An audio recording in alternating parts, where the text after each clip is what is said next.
A decade ago, a Central Park mystery baffled New Yorkers. We saw something on the back wheel that it could have been a raccoon. And captured headlines across the country. Police now want to know how the bear died and how it got into the park. Now we know. Robert F. Kennedy Jr., the independent presidential candidate, says he brought the dead bear to Central Park.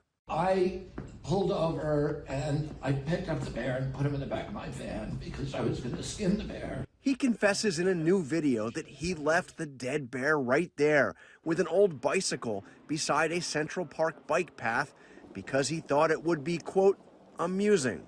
In the videotaped confession, Kennedy recounts the strange tale to controversial comedian Roseanne Barr and says he is talking about it now because a fact checker for The New Yorker told him that the magazine plans to publish an article that details Kennedy's role in bringing the dead bear to Central Park.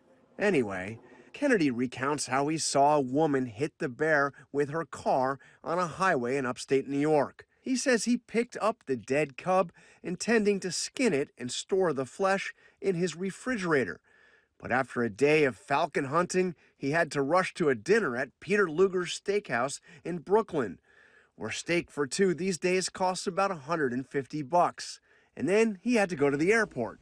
I wasn't drinking, of course, but people were drinking with me who thought this was a good idea. I said, let's go put the bear in Central Park and we'll make it look like he got hit by a bike. In the new video, he says he was shocked to discover how much attention the discovery of the dead bear with the bicycle got the next day.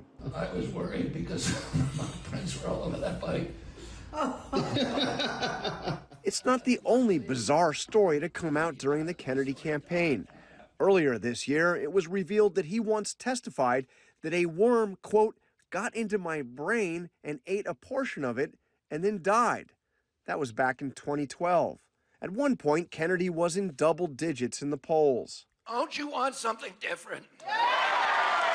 He's now dropped to about 6% in the 538 polling average. But his campaign claims his name will be on the ballot in at least 42 states.